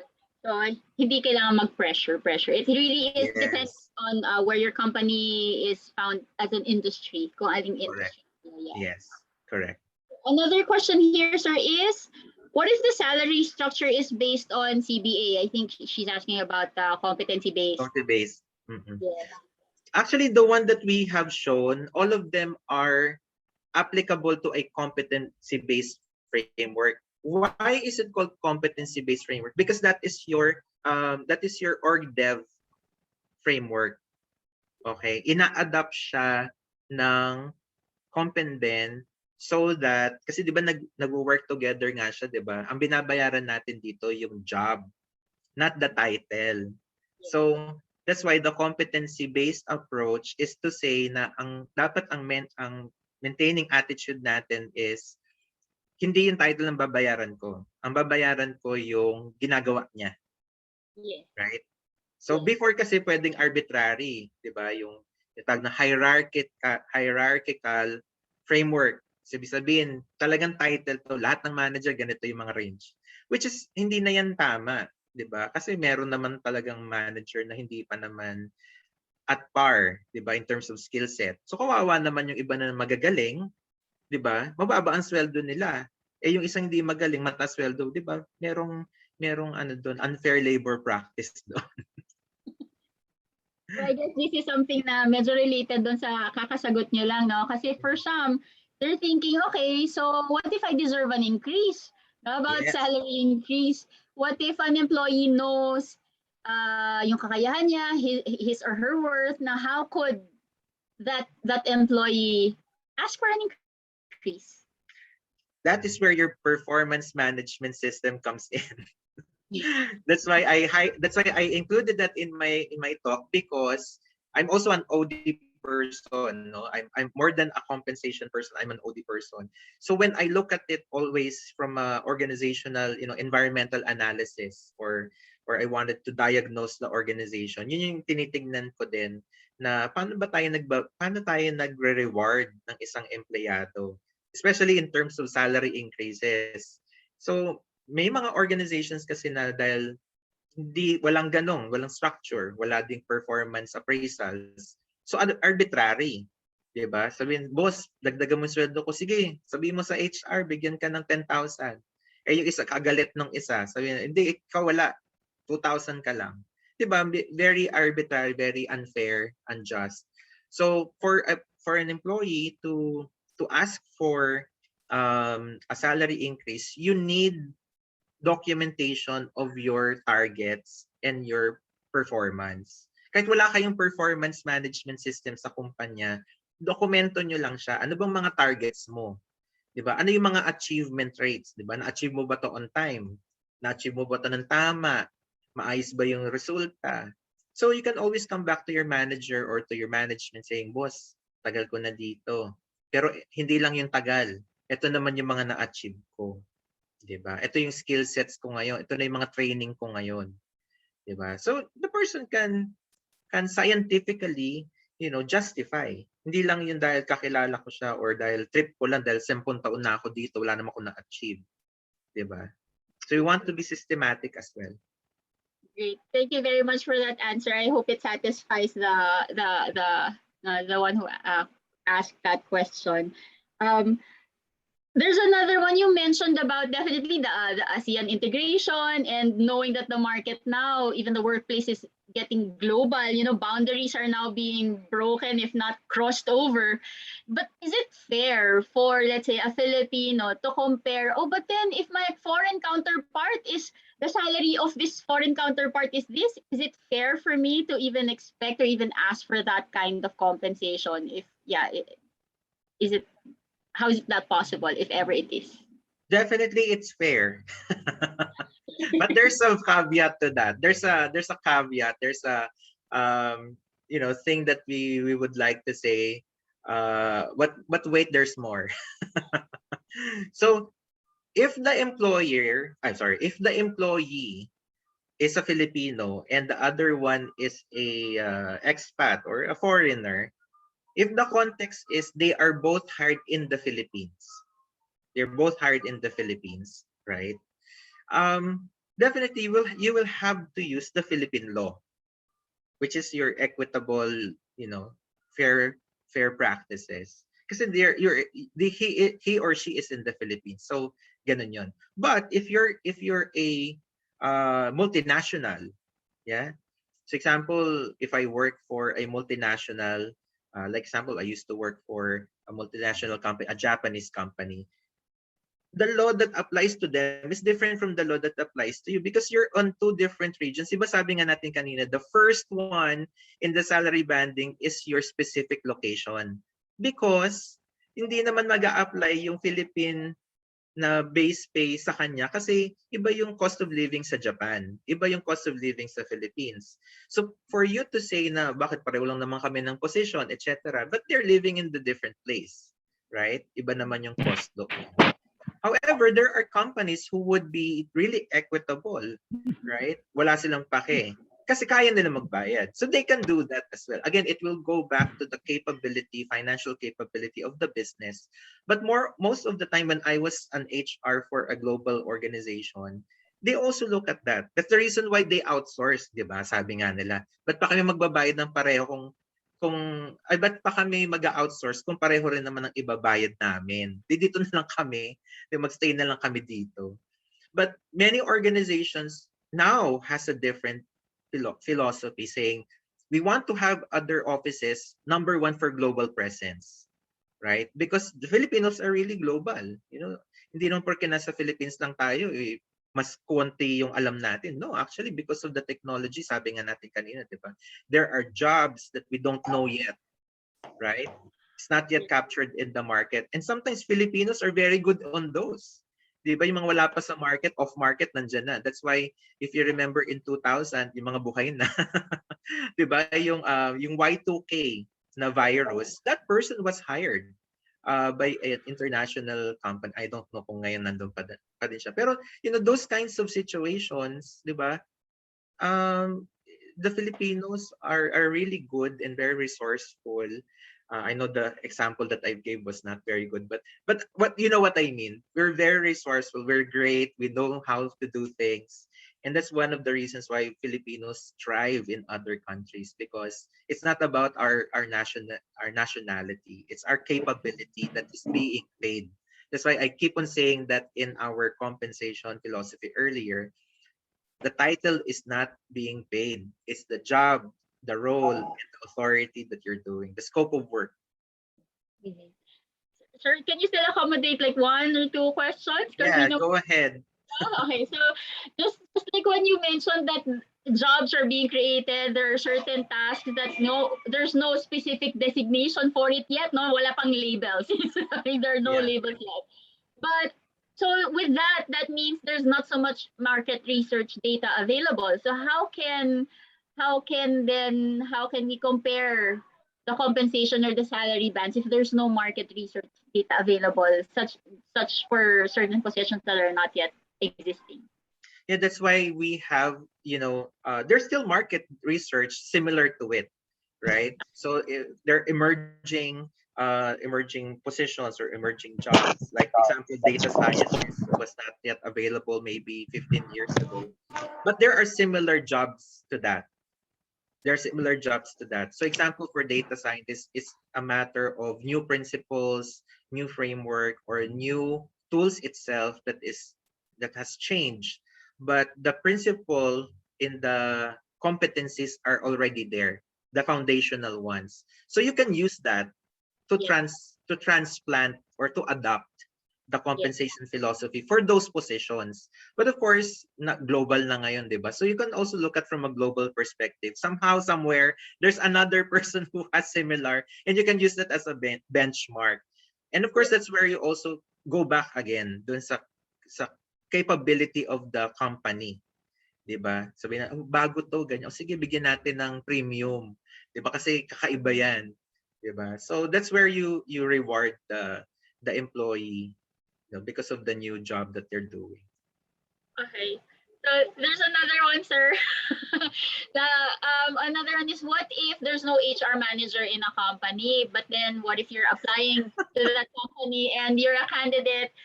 And so how do you negotiate your salary? Could the applicant base off the request or for the negotiation based on the KPI of the previous organization? Is that possible? Okay, that's pretty accurate in many organizations, right? Walang HR, so yung kausap mo lang yung may-ari tapos hindi wala namang alam sa compensation. Actually, madali siya. So, dapat mas matalino ka doon sa may-ari by understanding again the job role, the job scope, 'di ba? And the job duties that revolves around that position, because you are now that you actually have a better position to explain to the owner, you know, what what skill set or what things can you put into the table, you know, what value proposition that you can provide for that position, so you can enlighten or you can kill your own interview if you wanted to. So better that you know and you understand your job role, especially if you're coming already from another position, di ba? Nagtrabaho ka na sa ibang kumpanya, mas malilid mo siya na, boss, eto yung nagne-negotiate ako because this is what I've done in my previous jobs. And I would be able to provide this in the new job that I have, right? If you get me, diba? So meron dun value proposition for you, and that's a great opportunity for you to get the salary that you want. Of course, depende pa rin yan sa personality ng may-ari kung kaya mo siya or hindi. So I think I think it would be, that answer is very valuable, definitely, for, because we do have students as our participants. And so I guess what I'm hearing from you is that if you're an applicant, don't be afraid to ask about the job you're applying for. Yes. Kasi a lot of the new applicants, they think they could not ask questions, that the interviewer will be the only one to ask the questions, and they could not. But yeah, just like negotiation would need that they would ask questions about the work that they're applying for. Yeah. Yes. Sir, Meron pa. may time pa, sir. There's another one, considering the candidate is coming from a multinational company perhaps, and he or she will be joining in the local market. How will the salary go perhaps? I think that is I think, the context of that question. yeah, to answer that, there's what we call that's what we call reality check. That has nothing to do with the compensation philosophy of the organization, because that is your personal choice, right? As an HR, you should also know where to find the job that you think will be suitable to you. Kasi kung pipilitin mo si company na bayaran ka ng hindi naman niya kakayanin, 'di ba? Most likely you will not be successful, because there's an industry, sabi nga natin, 'di ba? The understanding of the market data is important as a compensation and benefits person, right? So kung galing ka sa abroad tapos nag-expect ka na babayaran ka ng 1 million, 'di ba? Eh ang position na 'yon pang 100,000 lang. I think kailangan mo ng reality check. And I think you should be more resourceful in finding out where your position, or I'm sorry, where your skill sets will be best suited. Kasi may mga companies naman sa Philippines na kaya magbayad ng ganong kalaki, right? But you have to know where to find them. Yeah. So malamang magtatanong siya, where to find them, sir? I don't know. Meron pong, I think there's one more question. Please let us know if you need to run off. Yeah, because there's one more. In a scenario that there is an existing job grade and salary structure, what is your advice on how they could implement or align the salary to a new structure? I think even myself, no, I am confounded with that kind of activity, na madaling gawin yung salary structuring kung wala pa. Pero paano kung meron na, di ba? Yes. Of course, there will be a lot of tug and pull, because number one, there is a legal implication, right? May legal implication in terms of diminution of salaries, right? So I think it's for you to very carefully justify it using market data, or even yung mga law natin ngayon, example kung hindi tayo compliant sa law, and of course the research that you're going to do. So paunti-unti, you don't need to Kasi depende rin naman again sa company kung gaano sila ka-aggressive, di ba? Parang sa stock market yan eh. Ikaw ba ay aggressive, medium aggressive, or conservative, di ba? So if your company is pretty conservative, maybe you can just look at, minimal changes. And I think the changes you should start looking at is putting up a very strengthened PMS, performance management system. Kasi pag nandun na siya, 'di ba, na-strengthen na 'yon, madali na lang i-move yung mga tao sa tamang salary. Kasi nadja-justify mo na itong person na 'to dapat ito. Itong person na 'to dapat ganyan. So madali mo na ngayon ibenta yung ginawa mong structure, yung harmonization ng salary because there is a framework that's going to support as a foundation for your salary increases or salary movement or even the change of the whole salary structure itself. Great. Diba? Thank you very much for that, sir. Any last words po? Definitely, we have a question, an advice. What are your parting words, perhaps, or an advice, especially because we do have students and they're asking, I'm a graduating student, what's your advice if I eventually would be an HR employee or an HR staff? Ay, Diyos ko Lord. I would say, you need to know what's your true north. Kasi HR is not an easy job. This hindi lang compensation and benefits, no. If you want to become an HR, you have to understand your advocacy as a human being because eventually you will start out the job only as a job. But you will eventually, rethink na ito ba talaga to para sa akin, etc. And you need to love what you're doing. That's why the first word in HR is human, right? You have to see the job as a humanizing factor for your advocacy in life. So like me and many of the people in HR Calabarzon is, to make to improve the quality of life of your co-employees, right? By providing great services such as compensation, engagement, training. All of these are services that you will give as an HR. So whether you would like to become a compensation person, an recruitment, training, OD, maybe even in other parts of the field in HR function. I think what's important for you is to understand who you are as a person. Gusto mo ba talaga mag-HR? Because it's not going to be an easy task. And also you need for you to enjoy it, di ba? Talagang dapat meron something that pagka nandun ka na sa dulo ng challenges, you can pull yourself back and say, what made me originally go to HR? So what's my true north? So para i-redirect ka niya doon. Pagka meron ka ng mga challenges sa buhay as HR. Kasi yun po ang babalik-balikan, especially when one experiences the challenges of being an HR, you go back to why.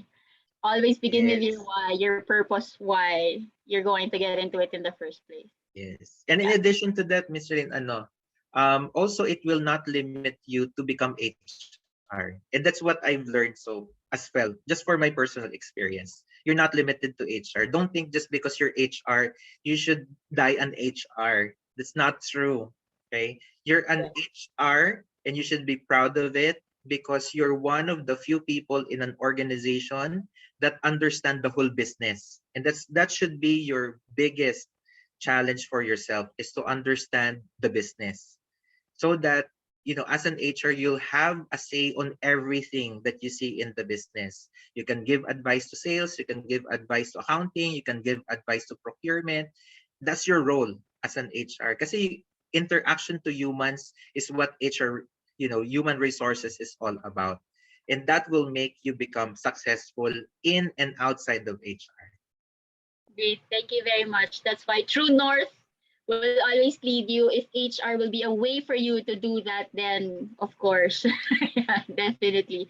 Thank you very much, Sir Marvin. Thank you very much for accommodating all these questions. And so, of course, as we are grateful, we would like to present to you the certificate of appreciation. And it is presented to I need to wear my glasses, Sir Marvin, excuse me. Sorry. It is to present to you our certificate of appreciation for sharing your valuable knowledge and expertise as our resource speaker for the 49th e-knowledge entitled Salary Structuring, Developing a Competency-Based Compa Framework. Given this 27th day of November 2021, signed by Neddy Estrella, the founder, and Jorina Caparal as co-founder. As part of the board of directors, we would like to thank you, and in behalf of all the participants that are here, our guests, our friends, thank you very much for sharing this day with us. Thank you very much, and I know you're off to your masters. That's why we're very grateful for the time you have given us. Thank you, thank you. Of course, we're going to keep this for posterity. We'll have our photo. And so may I please ask you to turn on your videos and show us your beautiful faces, as Sir Marvin has given us this day, the part of his day, to make this day beautiful for us as well. Beautiful and enriching. Okay, so Miss Janet, Miss Janet will be the one to, Miss Janet, naka-mute ka. So I would like to know, we would like to know when we'll have to smile and when we'll have to Okay. baka mangalay ang mga panga nila. Wait na. Alright, medyo madami kasi I cannot zoom in for a while lang po. Okay, so while we're waiting for the photo shoot, you can practice your smile. Okay, sige po. Smile everyone, first slide. 1, 2, 3, smile. Okay. Second slide for a while. Second slide, smile everyone. 1, 2, 3, smile. Let me check if my third slide pa tayo. 2, okay. Okay, I think that's it. Thank you so much, Sir Marvin. Thank you Thank very you, much once again, Sir Marvin. And for all the ones who have joined us today, thank you very much. Please stay safe. God bless. And have a great HR journey. Yes. Using Thank you, HR. everybody. Also, please follow ASEAN HR Leader Circle Philippines Facebook page. Thank you. Yes. Sir Marvin, maybe you can type po in the chat box while others are still there, where we can contact you in case they need your services po. Yeah, that's ASEAN HR Circle Philippines. Right. ASEAN HR Circle Philippines. Yeah. Okay. All right. For those who may have questions, kahit po makaalis na si Sir Marvin on chat kasi meron po siyang masteral today, you may stay and send us your questions. Let's try if we can answer them. ASEAN HR Leaders. So that's ASEAN HR Leaders. Leaders. Okay. Thank you very much, Sir Marvin. Hello mga ka-HR, Okay. baka po may questions kayo. Miss Jeline, Miss Jorina, and Miss Neddy still with us to answer your questions. Please do feel free to ask if you have any. Okay, because we do have our webinar normally ends at around 4, and just so that we could maximize the time that you are joining us, and though Sir Marvin has left now because he has a master's, we're grateful for that. Not just in case that you have stayed and you have other questions, Miss Janet is here to answer those questions, and perhaps if I could as well. So if you do have other questions, please either type it in the chat so that we could accommodate those questions. Actually, Miss Janet, there was a question before. It's just that at that time, I have already asked Sir Marvin for his advice for students. There's one question I'd like to go back to in the chat here. Can you negotiate the lower salary, but then can you ask for the other perks?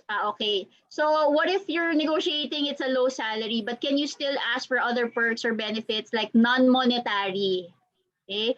And is this reasonable in negotiating your package for a certain company you will be working with? So for example, a low salary already, right? can you ask for, negotiate and ask for non-monetary Okay, benefits? so just to add up to those informations that was shared by Sir Marvin, although this is actually entirely different from Sir Marvin's perspective, this is based on my perspective po as HR practitioner. Normally, when the organization came up with a job posting, they are already prepared with the MRF or the manpower requisition form, where all of these informations are indicated, the salary range, the benefits are all there depending on the position. So even before a candidate would negotiate for his or her expected salary, meron na pong nakaprepare si organization dyan. But of course, it is always like okay and open to be discussed if there is something else that you want or any request that you'd have.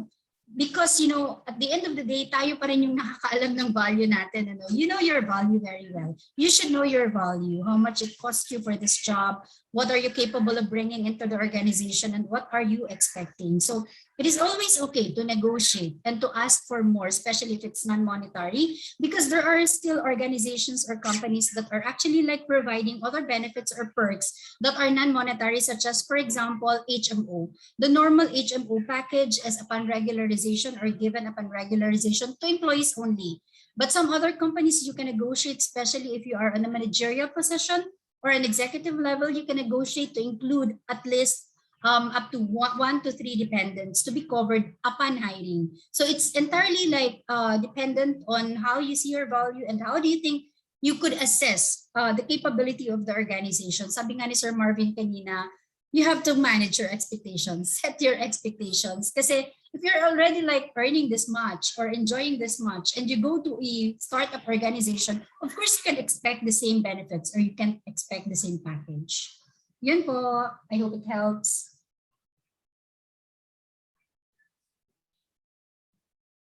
Okay, so Ms. Jeline and Ms. Neddy and Ms. Jorina, we still have 9 minutes.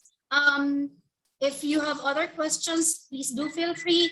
If there's none, we would like to invite you po for another webinar on December 4. We will have our last webinar for the year. Mga ka-HR, alam po namin mamimiss niyo po yung HR Calabarzon for December. We will be only left po with one session na lang on December 4. That will be like a closing of our 2021 webinars. And we will be seeing you po after December 4 by January na. So we hope we will have you on December 4, we will be talking about planning and evaluation. So hope you can join us again. We will be sending or posting an ads for that. So if there's no more questions, Jeline?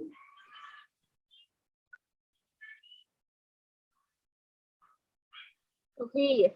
Thank you very much for that, Miss Janet. Now, and I hope the ones that have stayed, you have noted that down on your calendar. Next week, December 4, is our last webinar, last HR e-knowledge for the year 2021. We'll be seeing each other again on January, but after December 4.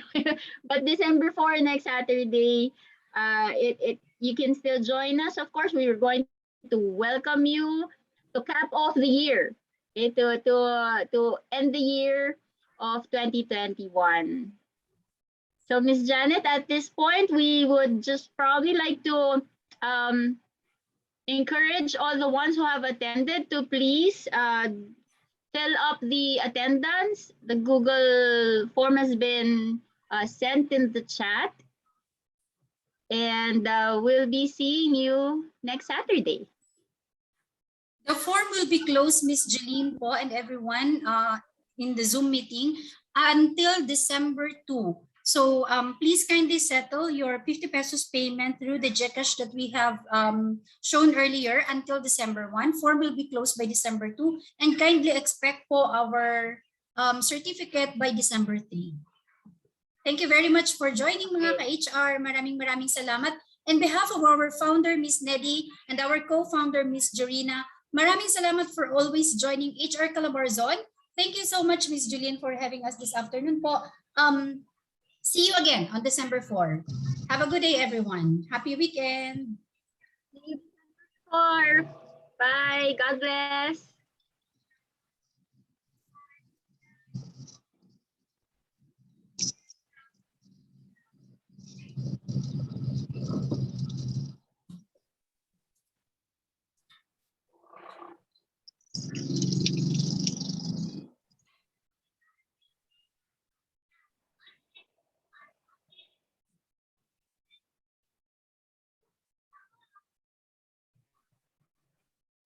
Nagda-drive na si Madam Neddy.